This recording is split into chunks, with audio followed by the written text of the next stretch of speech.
After a couple of successful days in the field, I am now at Allen Geomatics, where I'm going to get with Jeff, and we're going to review the data that we've collected so far. And again, he's got the traditional data, I've got the drone data, and we're just going to give it a preliminary review and see where we are at this moment.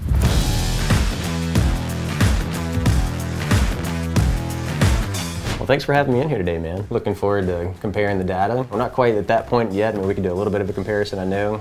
I definitely still have some processing to do. I know you guys still have a little bit left in the field. So yeah, let's talk about the data that you have going on. We've got about 3 days worth of field work done. The latest raw file here, you can see just shows the rod height, horizontal angle, slope distance, vertical angle, and our description there, so everything falls into the right layers. So you can see out of this maybe 15-acre area here, we've covered a good 2/3 of it or so.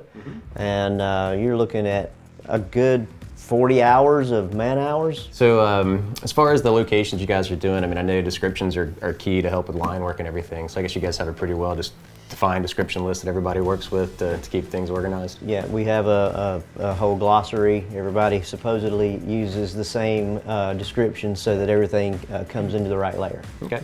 So are you guys using any sort of automated line work, or is it just more or less draw by descriptions kind of thing as you go? Or? Yeah, we don't do enough topo work to go through the trouble so far to set up any field to finish type line work, automated type things.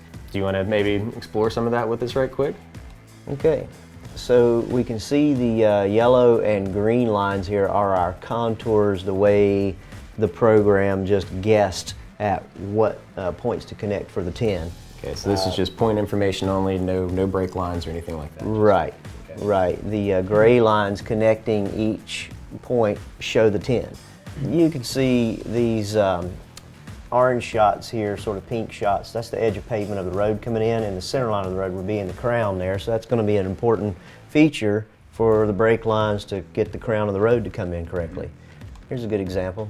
So from 972 to 975, the system didn't just by chance connect those two. So when I draw this brake line in here, it actually adjusts contours to show the crown of that road there. So essentially with the brake lines, we're determining essentially what points connect where to generate the 10. I can already see some areas where I'm definitely going to have a lot more information to sort through. You know, it's kind of the opposite of what you have going on. I have to sort of start taking information away and out of the picture to where you're adding information to help complete. It's like I've got too much. And so we'll be able to look at a point cloud today for sure, but before I can actually start creating surfaces, there's more work I have to do to the data to get there. So once you do have the rest of your data and you're able to complete the digital, I guess, map here, what's the next as far as deliverables for your client? What do you plan to pass off to them? This project is going to be going to an engineer, but this data, I'm also thinking from an engineer's perspective, what he wants to see in the file.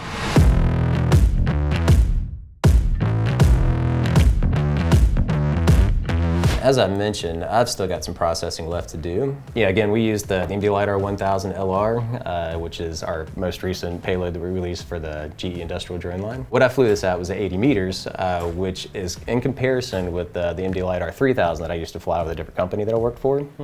So for me, it was just a good base to kind of see where the system's going to work well at that elevation. So I still get excited looking at these point clouds, just because of the information that is gathered is pretty incredible. And a couple of things to point out here. We've got these lines at the top, and what this is the trajectory data from the drone. So this is the path that the drone flew.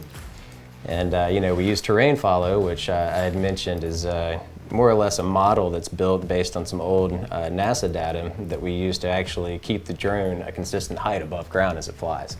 So you can see here in the trajectory data that it actually rises and falls with the terrain that we have over here. So that's a pretty cool feature because it keeps the accuracy consistent for the point cloud. Because if you were to fly at a consistent height, and then the ground rises and falls, you're going to end up with different densities, different accuracies. So this is a really cool feature to work with. Now to dive on in here a little bit, you can see our power poles, we can see the overhead utilities that are pulling through there pretty well. Let's see here, here's the creek that we kind of went into. So we were sort of up in this area. So what we can do right quick is do a cut slice of that area and see just how well we got in there. There you go, but you can see pretty well the slope that we're following. We've got some areas here where it looks like we've got some gaps, just probably due to the vegetation above, and so we got a pretty hefty tree right there. But then we get on down here at the creek, and there's gonna be some areas where we do pretty well as far as grabbing the creek banks, but one of the things that I noticed is that the creek was pretty much on the edge of the woods, and typically the edge of the woods is where it's thickest because that's where it gets the most sunshine and everything. So that's usually an area that's sort of problematic for us. But if it's an area where the terrain doesn't change much as far as relief or anything, it's not that big a deal that we miss that information.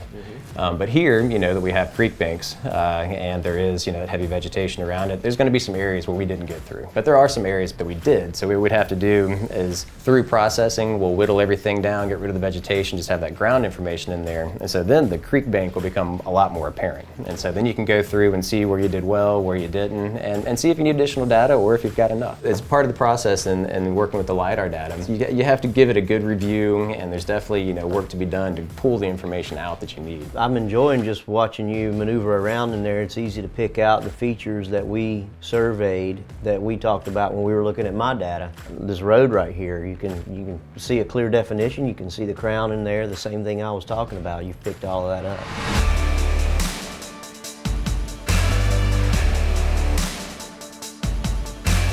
This experience has really helped me realize how close my small company is to considering actually getting a microdrone using LiDAR to help us with our topos, rather than relying on everything on the ground.